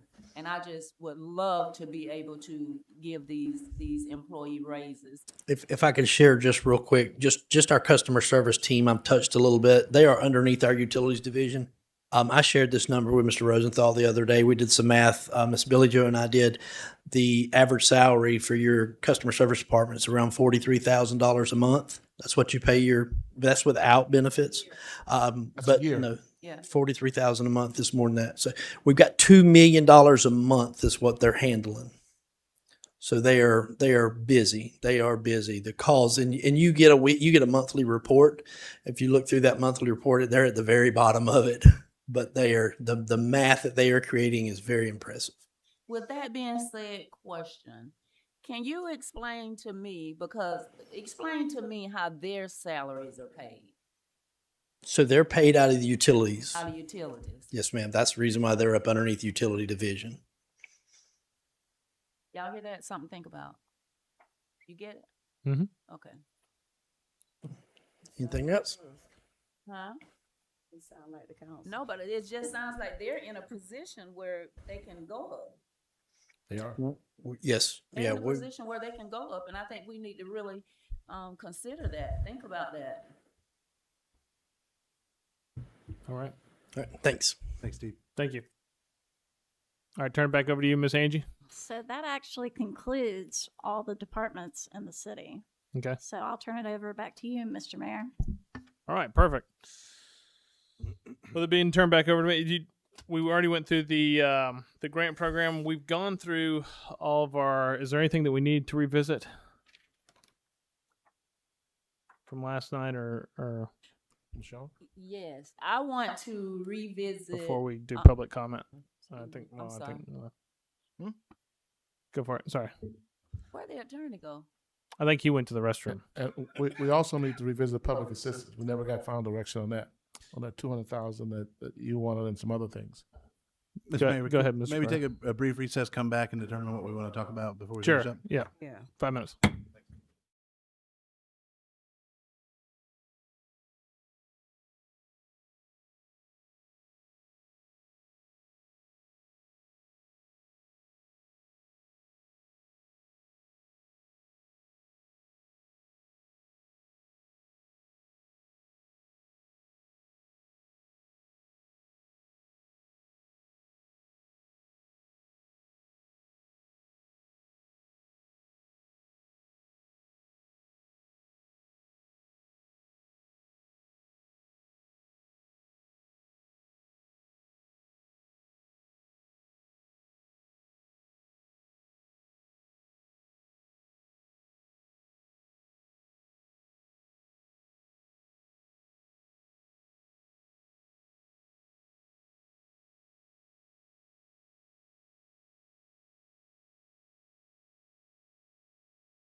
We ready to gavel back in? We got everybody? Just not dead. All right. Welcome back, everybody. Sorry. No, I'm sorry. Are you? We've been through all the departments. We've given feedback. I appreciate presentations from all of the departments tonight. We would open it up to public participation at this point, but we don't have anybody in the room. I don't see any cards in the back, so we'll close public participation. And with that, that is all of our items for the night. So that concludes the meeting, everybody. Well done. We'll see. Yeah. Right? I'm just going through. Yeah. Well, I asked, I said, do we have anything further that we'd like to discuss? Yeah. Okay. Before they did the recess. Okay. Well, what you got, Miss Young? Okay. I would like to counsel, respectfully bring back the, well, now it's 100,000 because we've already set the 100,000. Is that right, Richardson? Remember, I requested $200,000 for recreation total, right? Did we come to From staff's understanding, nothing was approved. Right. All right, so we're coming back to now we're here. Okay, Okay. okay, so we're back to recreation. So Okay. we were gonna close out without doing it at all? Well, I said, do we have anything further to discuss or want to revisit? And I didn't hear anything, and so we're back. We're back. We're talking about it now. So we're back to to $200,000 recreation. You got something, Angie? You looking like? I'm just listening, make sure I Okay. don't This miss is anything. this is her typical face. If you ever look down the road, she's I won't look that way no more. yeah. So, and I presented a proposal last night, with $100,000 specifically for Richardson Community Center. And that's what they requested. And, we normally fund them yearly. So, and I asked that another 100,000 be set aside for recreation with the proposal, 2 hubs, one Richardson Community Center, one Annie Maddox Park, to form one unit for recreation. Were we there? One unit for recreation. So the 100,000 will be for eligible recreation, and this money cannot be diverted to utilities or unrelated capital projects. Right? Am I saying this pretty good? Or can you? I think what we got tied up on was private park, because it said it's a private park. Okay, it's a private park, but it is a public park, if you ask me. Okay, so it's a private park, but we're not funding the park. We're funding recreation, which is held at the park, right? That was our number one concern, is recreation. We don't have a facility for recreation. So we have to use, or we should utilize that which is available to us. So that's 2 recreation parks. That's Richardson and Annie Maddox. Okay? So my other part of the proposal was to form a committee or board, however you want to say it, who will pretty much oversee these funding, right? It would include Richardson Community Center and Annie Maddox Park, these members. And I would serve, if the board says, as a liaison, as we do with some of our other entities. Now, any questions on the $100,000 in the recreation? I think I'll do that. Or would you like to kind of break something down for me? Can you add something? Well, I've got a question to make sure I understand. The distinction I think you're trying to make is a distinction between recreation programs versus recreation capital improvements and other expenses related to the physical park itself. Is that kind of the distinction you're making? Is programs where the money go directly to the kids versus to the facility. I think that came up as a concern yesterday. That's what I got as a concern. And if that's the distinction you're making, it's a distinction that if the council were to adopt it, it would be and documented in a grant agreement with whoever the fund recipients are to ensure that the funds go for programmatic expenses and not for park improvement, physical expenses related to the facilities itself. I guess so. To clarify their request, Mm-hmm. their request is it's a total, and if we're not separating, I wouldn't separate it, facilities. Okay. This is what it looks like to me, right? It's a fund request for a single entity that is going to oversee and help provide recreation to youth in our community. Right. I would say that the entity itself, and this is theoretical because I don't think this entity exists, right? So theoretically, this entity would help youth get into recreation and provide recreation no matter what the park was, no matter where it was. Right. And it would be a 501c3 or organization coming to us for X amount of funds to provide recreation to X amount of children within the community, no matter where those actions happened, right? That No. yes, sir. Help me clarify that in my mind. Confusing me. She just confirmed that I don't think she's talking about a 501c3. What I had in my mind is the councilwoman was speaking was perhaps a recreation advisory board appointed by this board, where Ms. Young was this board's liaison to the advisory board. The advisory board can make recommendations on how the funds were to be dispersed and to whom, and then would return those recommendations back to this board for a final approval and a disbursement. So this board would not have to get into the minutia of figuring out those details. It could be the advisory board that does it, but I could be wrong. I'm filling in a lot of gaps here. I think I understood that to be correct. Yes. Okay. That seems more confusing to me to create an advisory board. Mr. Carter, you have a question? Yes, at this moment, I have a couple questions and then some thoughts. At this moment, we do not have an active and functioning Parks and Rec department. I understand that there's technically a unstaffed, like on the books, there's a Parks and Rec department that just doesn't do anything or have anything. But last year we gave $50,000, half of the total from the Mayor's Matching Grant Fund to Richardson Community Center as part of the budget process. And then during the summer they asked for, and we gave another $20,000. So last year we gave a total of $70,000 to the Richardson Community Center. Those numbers are correct? I Okay. believe so, yeah.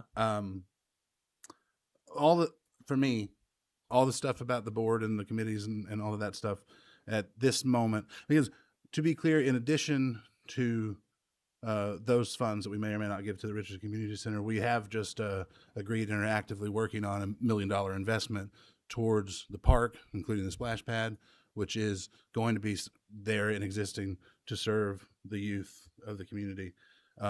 My suggestion as a counter at the moment is that we budget $75,000 to the Richardson Community Center to cover what they did last year, including the summer program, so they don't come to us during the summertime and ask for more money like the intention would be. We give them the 50 and we give them the 25 to cover what we did last year. Again, the point I made before is that we just cut everywhere else. The idea of more than doubling the money we're spending on this, while also investing the $1 million in the parks, which is associated. So my suggestion is that we budget $75,000, which is like $5,000 more than what we did last year, to Richardson Community Center to fund their programs, including the summer program, and not form that board right now. Because also, as I mentioned last night, I think that we may in the future, not right now, be back in the Parks and Rec business to some degree. We're not, though. But we're not right now. This sounds like kind of Sounds like a confusing mess. Miss Harris. I get the point where you're talking about having funding for programs. We have Mr. Nelson, I think he's the president of Annie Maddox Park. He's a treasurer. I would prefer to hear from them what they need, because there's no need of us giving money and then they could barely run the facility. Give them money for programs and they're barely running the facility. So I would say I would want to hear from them to tell us what they need. And as far as going down the line, I get it what you're talking about, is having a board maybe to oversee to make sure the money is spent correctly on programs. I just think that'd be a little bit out of our league. I don't think we should take that on. I think if we're going to give the money, we just give it to them in good faith that they will do what they say that they're going to do. Okay. So, Mr. I like, if we can, Mayor, I'd like to hear what they would need versus us saying programs and then they're better able to keep the lights on and water on. But I don't know that I'm not saying that y'all better keeping the lights and water on, but I'm just saying I would rather hear from you all what you all need versus us coming up with what we think you need. Yes, ma'am. We need all of that $1 million that he just spoke about. And we will take it, but to the mayor, vice mayor, to the city manager, the treasurer and chaplain for the Annie Maddox Park board of directors. There's many things that we are already doing at Annie Maddox. We're trying to get with Mr. Dumas now to get some information and some pictures off the cameras that are at Annie Maddox, so that we can put a collage and a PowerPoint together, so you'll see for yourself what is happening at Annie Maddox. Every afternoon, at least 3, if not 4 times an afternoon, you'll see young men, different age groups. You will have a 6U, I think we got a 10U, and maybe in a 14U football teams. There's not enough room for all 3 of those teams to participate and have practice. So you'll see one have to practice over by the bleachers if you're familiar with the park. The other one will get one half of the park, and the other will get the back half of the park, which is closest to the basketball courts. And then on the other days, then we have soccer that's coming out there. So we have different programs that are happening. Even on Saturdays, we're having different programs or different entities or different companies coming out there, or different organizations coming out there to do things at the park. And we want to just be able to be at the park and do things for our park, because there's a lot of activity that's going on over there. And at the end of the day, we were hosting Little League football, but I know City League football is slowly going away that we have, but we were hosting games, but that was taken away from us. So we do have the facilities to do whatever we need for all the programs that we have. There's many other things that we want to do, but I understand that we can't use the funds for certain things, but if you could give us the funding for that, we will make things happen for us, providing a splash pad for our park as well, some upgrades to our equipment that we have, the basketball courts and the pickleball courts that we have, and then the upgrade of our football field. Yes, we have a football field, but we still have to keep it upgraded, and also the lights. If you know anything about lights in the football field, those lights that we have came from the University of Florida, and to buy lights for that is not cheap. It's not cheap. That's some of the expenses that we have, but I would love for you to look in and consider us giving us that grant, or giving us that some funding, so we can help do that, to take care of those things that we need at the park. Mr. Jernigan. Mr. Nelson, yes, sir. I really appreciate you explaining all that. But what are y'all doing? What are you doing for the children? I know you got to have lights, you got to have this, but what kind of programs do you have for the kids that come out there on a daily basis? What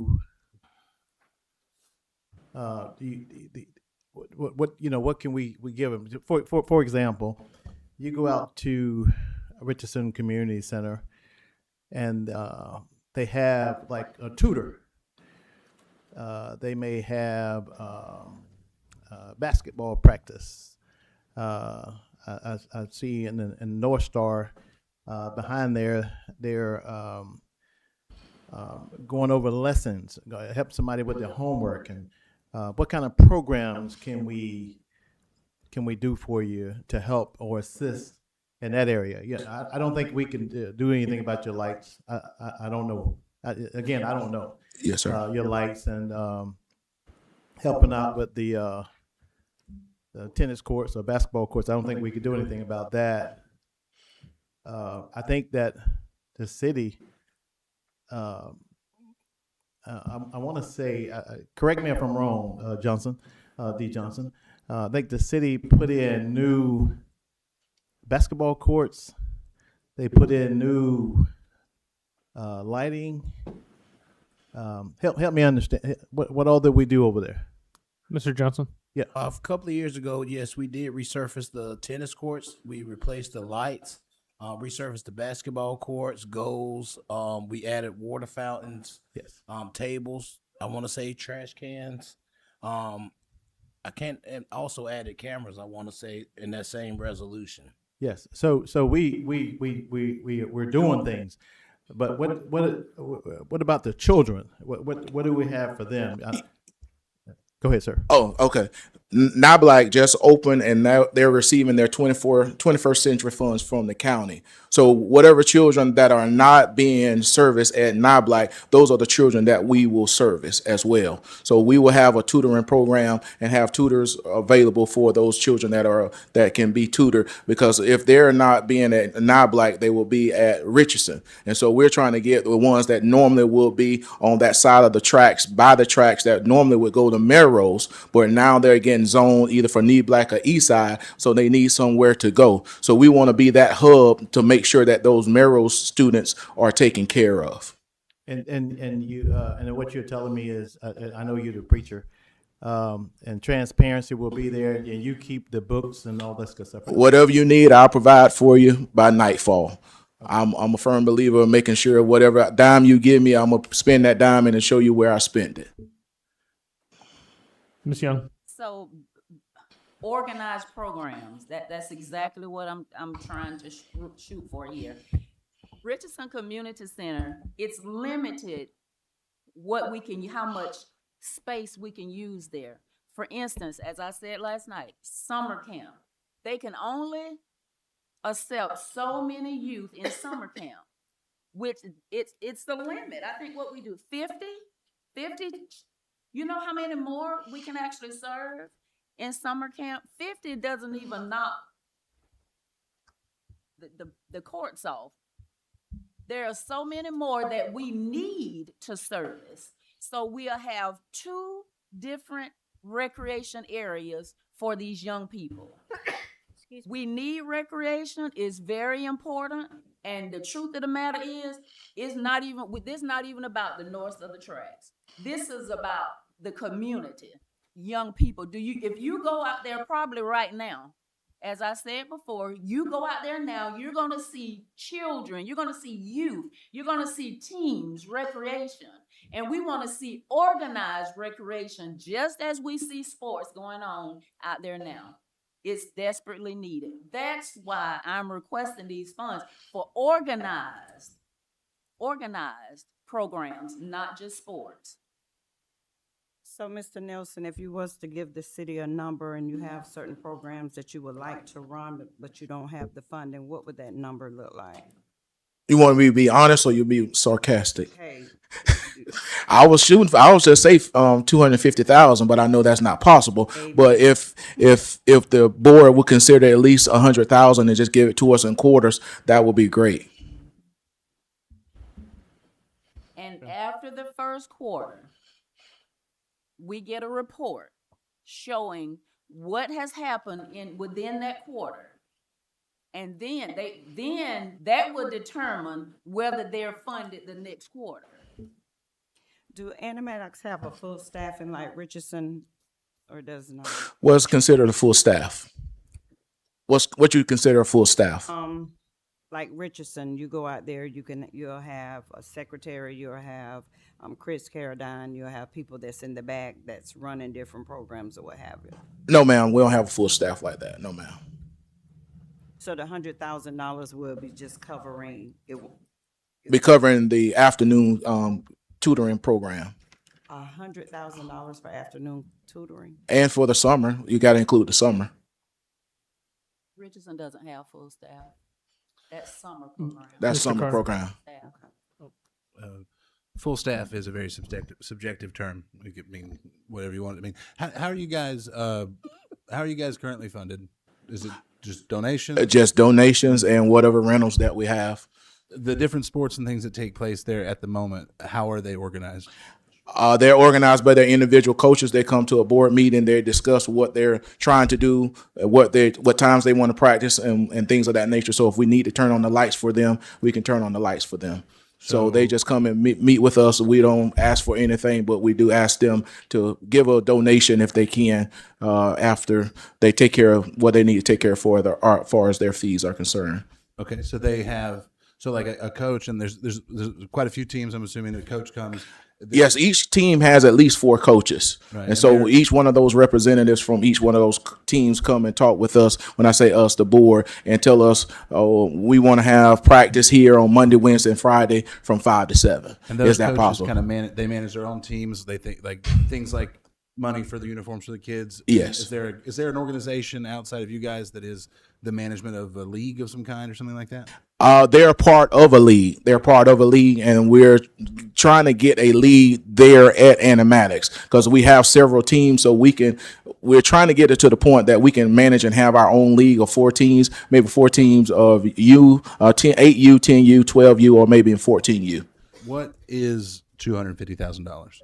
Is that your entire budget? What does that number mean to you guys? Well, $250,000, that'll mean that we can renovate, which I know we can't do, but what will help us renovate our bathrooms. Our bathrooms need to be renovated. All our equipment needs to be upgraded. Then our security gates, they need to be upgraded as well. Some supplies, and then also some miscellaneous things that we need to get taken care of. My thought on that. So with the CRA money that we just allocated, that can be applied for, and you can go through that process. My thoughts on capital improvements of the park, and I think that I said it last night, is it's a private property, right? Yes, sir. So public funds for capital improvements on a private property is it would be like me asking. It'd be like me asking a handful of people to help me put a shed on my property or improve my property, and then I can tell them they can't come on my property, right? So capital funds, public funds for capital improvements on private property, I'm not okay with.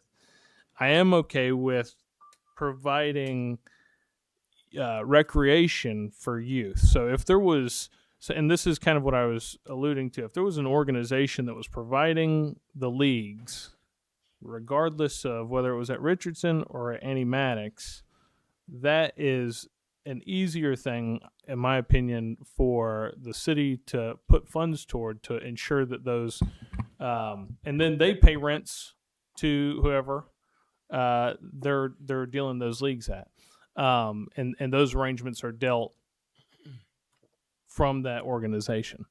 But that's kind of my thought on it. Mr. Okay. Carter, Mr. Carter, Can I? yes, sir. Yeah, absolutely. It's a public park, Yeah. but it just have a private board of directors. We want to be what we can be for the best for our community and in that area and whoever wants to visit. So it's a public park, and we are not stopping anybody from coming there. And we don't want nobody to feel as though this is a private land that you can't participate and you can't be on it. No, we're open to anybody. We want to make sure that everybody knows this is public. If anybody want to use it, they're free to use it. I'm a product of that area. Mm-hmm. I know what was happening in that area. Going to the park at 10 o'clock at night just to shoot basketball, and it's a public park. So I know you keep saying private, but it's public. It's publicly accessible. Yes. But who owns it? Don't know.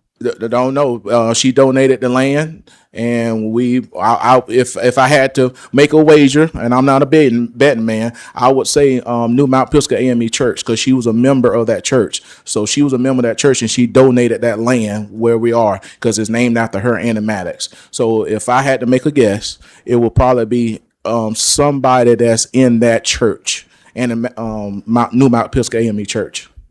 So an individual or the church itself owns it? Well, she doesn't own it, but it's probably somebody within that church or one of her family members. Okay. If I had to make a guess, I'll have to research it and find out. That's it speaks my point again. If somebody owns that at any time, if an individual owns it, you have property, right, Mr. Nelson? Yes, sir. At any time, you can tell somebody not to come on that property. I know that it's publicly accessible and that this would not happen, right?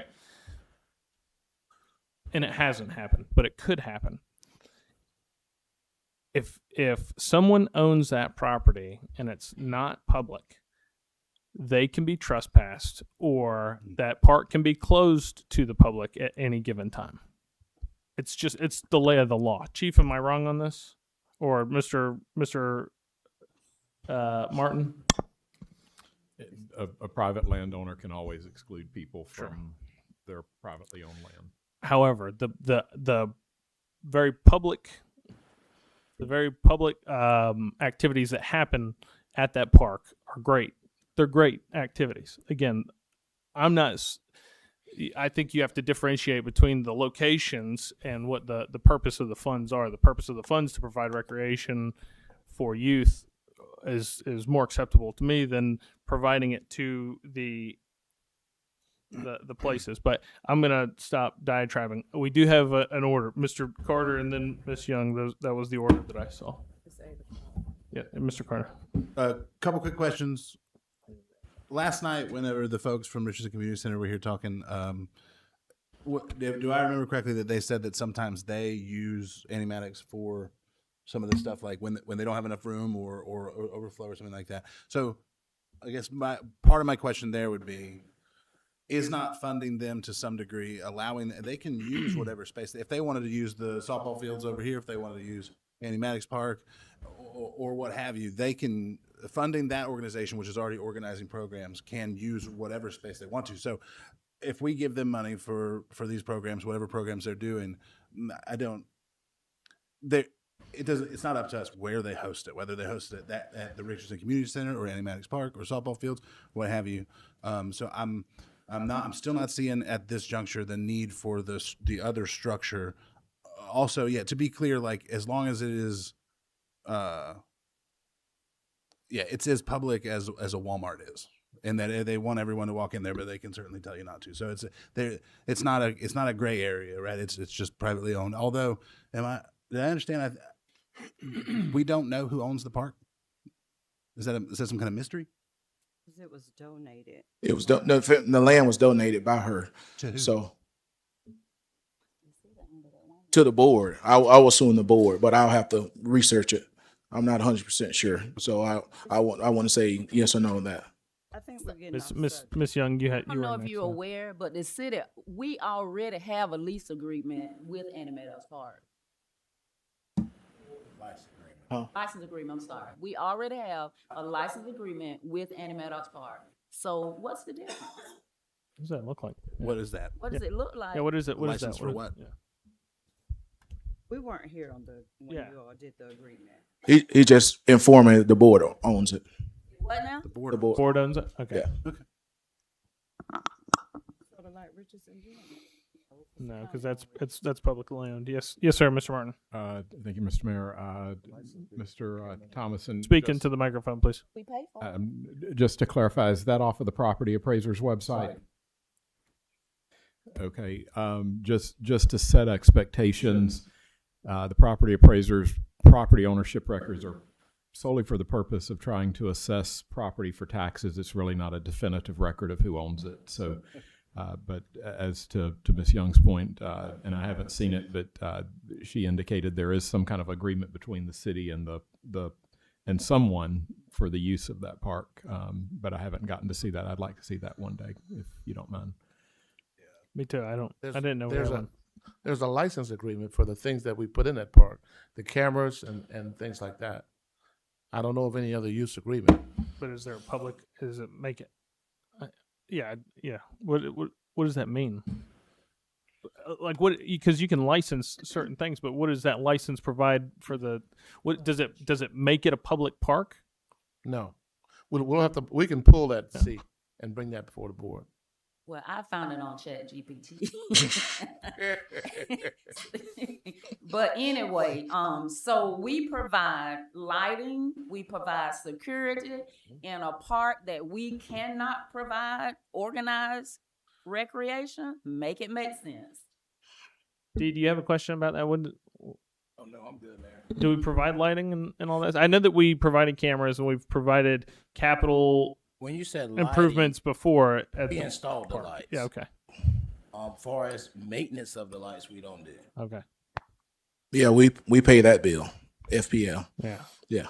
Are they nickel? The No, nickel sir. one? I've written 3 checks and I can bring it to you for over $7,000. One was for $1,200, one was over for $2,500, and the other one's for over $3,500 for What I meant FPL. was the nickel lights Yeah. that you can feel the heat coming off of them Yeah. because they're generating so much energy. Yeah.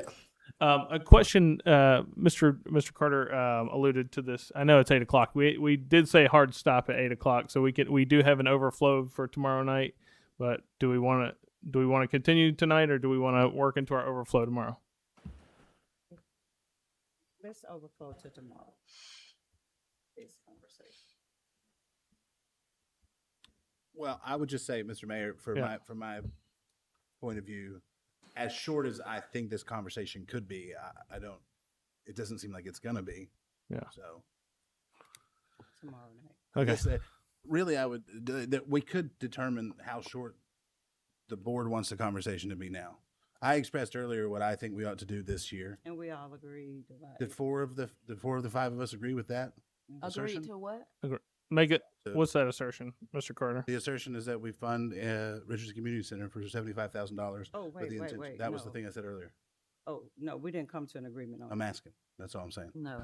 Let's revisit it tomorrow after we find out exactly what programs. Maybe you can come back tomorrow night and tell us what type of programs you would like for us to help Andy Maddox with. Because this is just off the cuff. We're calling him up there and specifically asking him if we gave him money, what would it be on? So if we wait till tomorrow night, maybe he can come out with a plan and say, this is what we want to do. Mr. Jernigan, thoughts?